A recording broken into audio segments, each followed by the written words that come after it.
Have you ever stepped on a cruise and thought, this is not what I signed up for? I've been on over 30 cruises with every major cruise line that serves the US market, and some ships I'd book again tomorrow, but others never again. This list could be the difference between the best cruise of your life and one that you regret.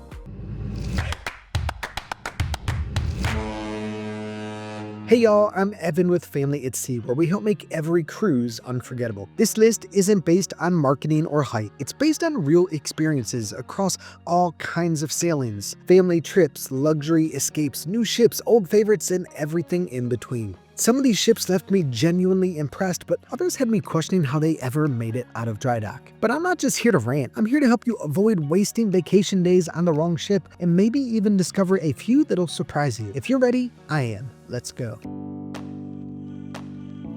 Now, real quick before we jump in, just because I say that I wouldn't go on a ship again doesn't mean we had a bad time. It just means that for me, it wasn't good enough to be worth repeating. And opposite is true too. Some ships I've raved about had other cruisers saying, Evan, that was the worst cruise I've ever taken. And honestly, they're not wrong either. The truth is, cruising is deeply personal. A ship that's perfect for a solo traveler might be a nightmare for a family of four. A luxury sailing that felt peaceful to me might feel boring to someone looking for non-stop nightlife. So I'm not saying my experience will be yours, but what I am saying is that this is one more data point, one more real-world perspective to help you make a smarter decision about your next cruise. All right, let's get into it.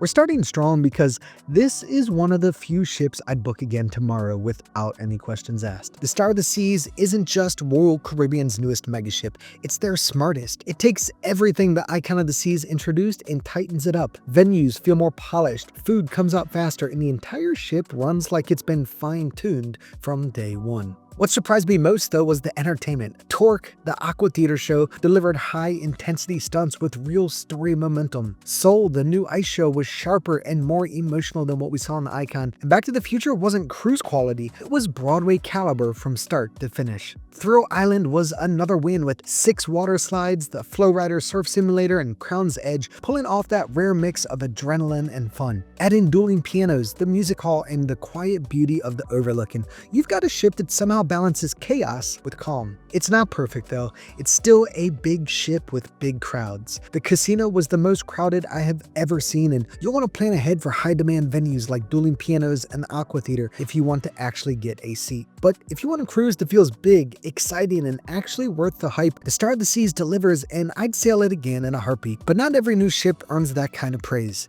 The next one, well, let's just say it left us wondering how it ever made it out of dry dock.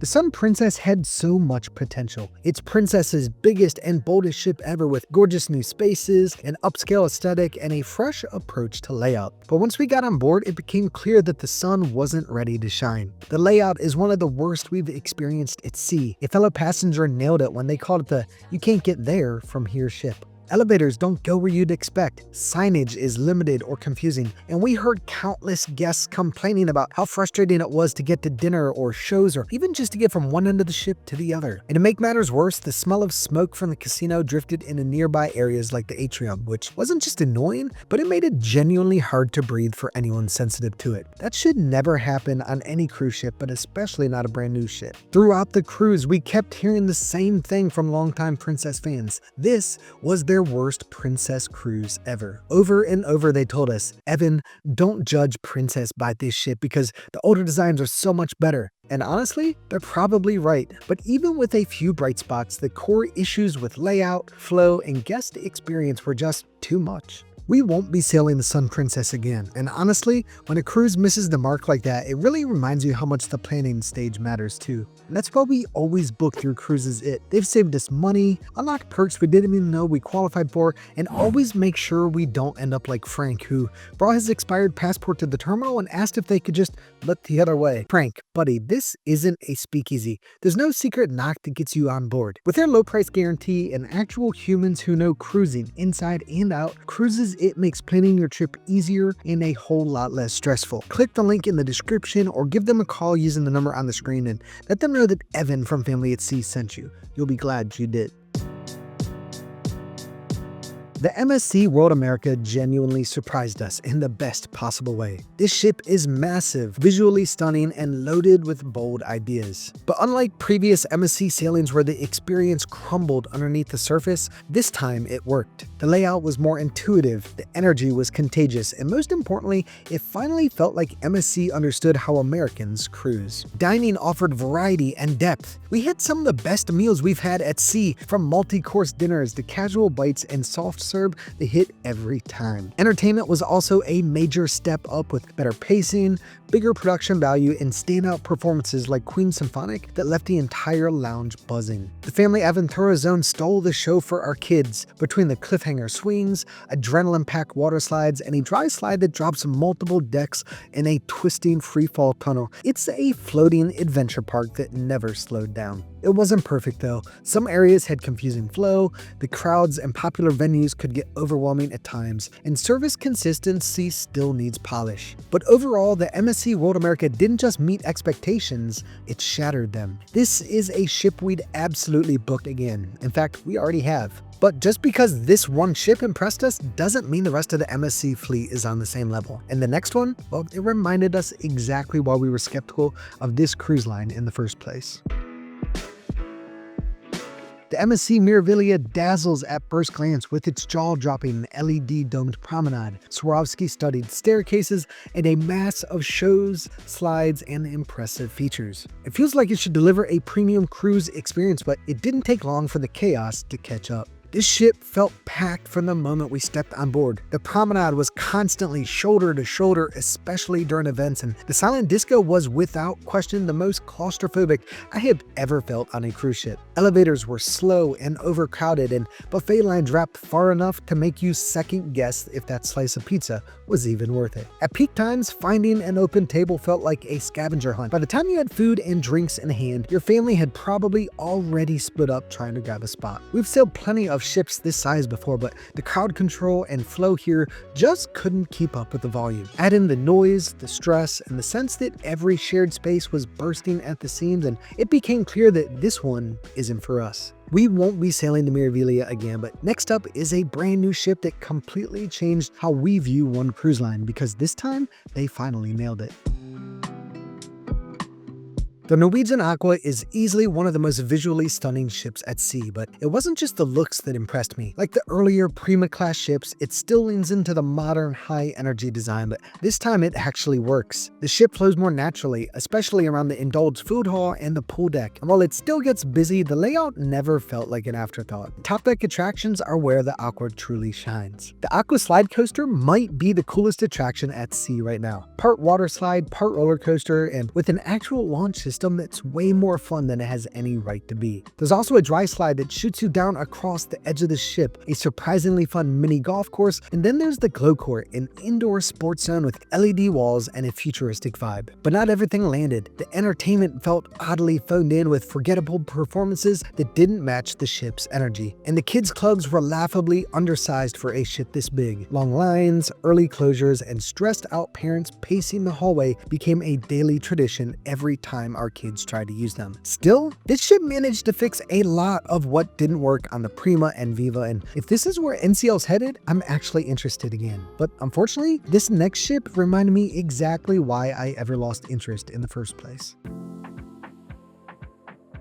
The Norwegian Encore had all the markings of a hit. Tons of restaurants, a 2-level go-kart track, and a top-tier observation lounge. But once we got to Alaska, it quickly became clear this ship was designed for a different kind of cruise. Almost everything the Encore does well depends on warm weather. The waterfront is an incredible space with its wraparound promenade full of restaurants and bars that lets you feel connected to the ocean, but not when it's 52 degrees and raining. And without an indoor pool or solarium for the general public, the options for escaping the cold were limited. The only indoor pool is inside the Haven, which is only accessible to suite guests, so unless you paid thousands extra, you were left crowding into whatever indoor space you could find, which made this one of the most crowded cruises we have ever been on. Now, to be fair, the observation lounge was a standout. Massive windows, a central bar, cozy seating. It's the perfect space for glacier viewing or whale watching. But even that space has been downsized recently to make more room for cabins, which feels like a step backward. The Encore isn't a bad ship, but it's definitely not the right ship for Alaska. You can feel it in how guests guests cluster together and venues hit capacity fast. In the Caribbean, this may be a totally different experience, but in Alaska, it just didn't work and we wouldn't do it again. Thankfully, the next ship got the balance just right, relaxed, refined,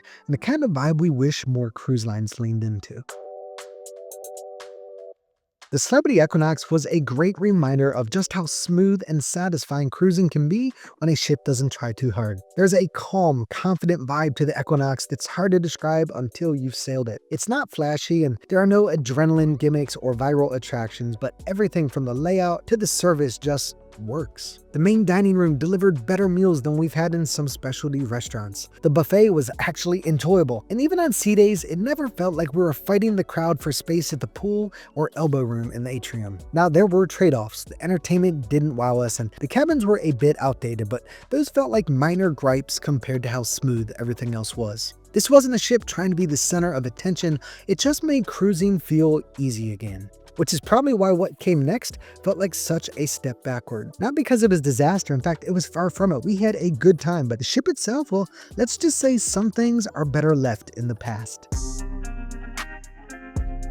Some ships leave a big impression because they're innovative or luxurious, and others stick in your memory for a simpler reason. You had a great time, but you knew you wouldn't be back. And that was the Carnival Conquest for me. It's the kind of cruise I'm glad I took. It's just not one I feel the need to take again. Not because it was bad, because it wasn't. I had fun, but the ship itself just felt tired. There was a time when Conquest-class ships were the gold standard, but today, it's hard to not feel like this one's stuck in the past. And unlike some of Carnival's newer or recently refreshed ships, the Conquest doesn't seem to be getting the same love. The layout reminded me of how far ship design has come. Venues felt disconnected, it lacked the flow of newer vessels, and the whole thing had a bit of a well-loved but well-worn vibe. So Evan, it's like a cruise ship version of your first car? Pretty much. It got the job done, gave me a few laughs, and I definitely made some friends along the way, but I'm not rushing to relive it. But with so many better Carnival options out there, I don't see myself coming back to this one. Now, normally in this video, I'd be swinging back toward another ship I would do again right about now, but not just yet, because I want to end this list with the biggest surprise of all. Which means next up is another one and done. One I really wanted to love, and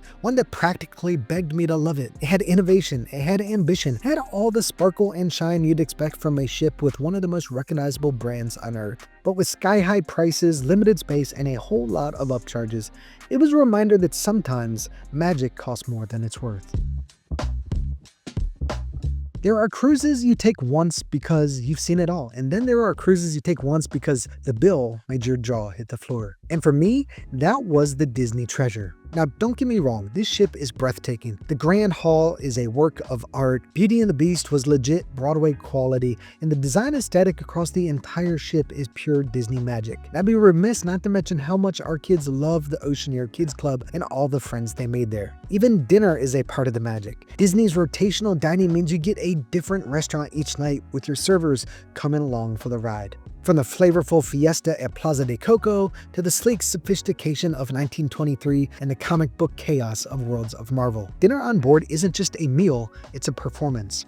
And the service was genuinely warm, personal, and efficient. But here's the kicker. We paid $10,000 for an interior cabin. No balcony, no sweet perks, no drink package, just a bed, a tiny bathroom, and a receipt that made me question my life choices. So yeah, it's magical once, but doing it again? Well, not unless I win the lottery or just forget how math works. And this last one, no kids in sight, no character meet and greets, and a totally different kind of magic. It was bold, unapologetic, and built for grown-ups, and it definitely was not what I expected. The Valiant Lady by Virgin Voyages isn't the kind of ship that blows you away at first glance. It's on the smaller side, and honestly, there's nothing flashy about the design. No go-karts, no water park, no over-the-top showpieces. And if you're used to the bells and whistles of a megaship, you might think you stepped onto the wrong ship. But by the end of the cruise, it was one of the most fun cruise experiences I have ever had. And I was genuinely sad for it to end. The food was next level, especially Gunbae, which is the Korean barbecue restaurant, and the test kitchen, which they were both worth the hype. But what really sets Virgin Voyages apart is how good they are at connecting people. The whole vibe is casual, open, and social. And on a smaller ship like this, you keep running into the same people over and over. So by the end of the cruise, it feels like you're on a ship filled with all of your best friends. And then there's Scarlet Night. I remember telling my nephew who was on the sailing with me, we'd swing by for 10 minutes, just grab some footage, and then we'd go find something else to do. But the reality is, we ended up staying through the entire thing, and not just the Scarlet Night party. I'm talking the parade, the pool deck show, and the after party. It was hands down the most electric event I've ever taken part in on a cruise ship. Everyone just let loose, and we were all in. And that's what made this ship unforgettable. It doesn't try to impress you with technology or size or spectacle. It wins you over with energy, connection, and moments you don't expect to matter, but in the end, they were the ones that mattered most. And yeah, I'd absolutely do it again. But believe it or not, that wasn't even the most surprising cruise we've taken this year. From massive new ships and overhyped flops to hidden gems I didn't see coming, my first 10 cruises of 2025 have been a wild ride. And in the next video, I'm ranking them all. The unforgettable, the underwhelming, and the one ship I'd sail again tomorrow without blinking. So don't stop here. Come hang out with me in the next one where I spill the tea on what truly delivered and what left us wondering why we even bothered. If you're ready, I am. Let's go.